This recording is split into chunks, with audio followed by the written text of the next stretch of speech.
Chain rule को कुरा गरेँ भर्खरै मैले। अब चेन रुल भनेको एउटा यस्तो जो चाहिँ एक आपसमा कनेक्टेड छ। मानौँ कहिलेकाहीँ इक्वेसन यस्तो आयो ई साइन लग कस एक्स आइदियो, सपोज यस्तो आइदियो ई साइन लग कस एक्स आइदियो। अब यस्तो टर्ममा चाहिँ हामीले यदि यस्तो इक्वेसन आइदियो भने चाहिँ हामीले यसलाई के गर्ने भन्दा we have to apply the chain rule. न त यसलाई प्रोडक्ट रुल राखेर मिल्छ, न त यहाँ हामीले कोसेन रुल लगाएर मिल्छ, डाइरेक्टली चेन रुल लगाइदियो। किन भन्दा साइनको थीटा भनेको चाहिँ कति हुन्छ, साइन थीटा मात्रै भनेको चाहिँ कति छ भन्दा हामीले कम्पेयर गर्ने हो भने यसमा साइन थीटा मात्रै भनेको चाहिँ लग कस एक्स हो। अब फेरि लगको पनि थीटा भनेको लगको एक्स अथवा थीटा, लगको एक्स थीटा भनेको चाहिँ को हुन्छ भन्दा कस एक्स हो। साइनको थीटा चाहिँ लग कस एक्स भनेपछि लगको चाहिँ थीटा भनेको चाहिँ कस एक्स, फेरि कसको थीटा भनेको चाहिँ एक्स भनेको यसरी एक आपसमा कनेक्टेड छ।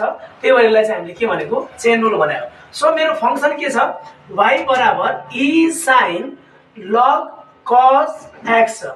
अब यसलाई मैले डिफरेन्शियल गर्नु पर्यो के को रेस्पेक्टमा, मेरो लास्ट टर्म भनेको एक्स को रेस्पेक्टमा मैले डेरिभेटिभ गरिदिने। अब यसलाई differential with respect to x we get हो। अब यसलाई कसरी चाहिँ हामीले यो चेन रुल भनेको भनेर अब यहाँ थाहा पाउँछौँ हामी। हेर्नुहोस् है त, अब मेरो फंक्सन के भइदियो, एक्सपोनेन्शियलको टर्ममा छ साइन लग कस एक्स हो। अब यसलाई म के गर्छु भन्दाखेरि यसलाई म सल्भ गर्न ट्राई गर्छु कसको रेस्पेक्टमा, एक्स को रेस्पेक्टमा। मेरो साइनको थीटा भनेको चाहिँ लग कस थीटा छ, फेरि लगको थीटा भनेको कस एक्स छ, फेरि कसको थीटा भनेको एक्स छ। अब यसलाई म डेरिभेटिभ गर्न चाहन्छु हो। अब ल डेरिभेटिभ गरौँ है त। त्यसो भने differential with respect to dy by dx, यो भनेको नि मेरो के हो भन्दा फेरि delta y by delta x, अनि यो फेरि यहाँ के हुन्छ limit delta x tends to 0 हैन त अगाडि। ल अब यो चाहिँ हायर अर्डर फर्म हो। त्यही भएर अब यता हेर्नुहोस् है त, अब यसलाई डेरिभेटिभ गर्दियो त्यो सेकेन्ड स्टेपमा हाम्रो यो आउँछ dy भनेको के छ, मेरो dy भनेको साइन लग कस एक्स डिवाइडेड बाई dx। अब यता हेरौँ त, यता हेरौँ है।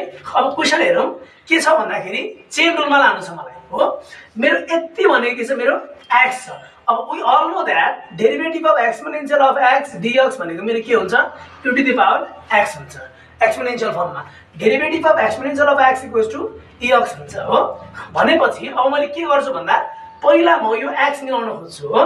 अब यो मेरो एक्स चाहिँ कहाँसम्म लैजान्छु भन्दा लग कस एक्स सम्म लान्छु म यसलाई, यो एक्स। किन भन्दा मेरो यहाँ sign e to the power साइनलाई कहाँसम्म मेरो e टु द पावर कति छ, सरी यसलाई म कतिसम्म लान्छु भन्दा साइन लग कस एक्स सम्म लान्छु। किन भन्दा मेरो e को एक्स भनेको त यो पुरै हो नि त, e को एक्स भनेको त हो। तर यो एक्सलाई मैले कहाँसम्म लानु पर्यो भन्दाखेरि साइन लग कस एक्स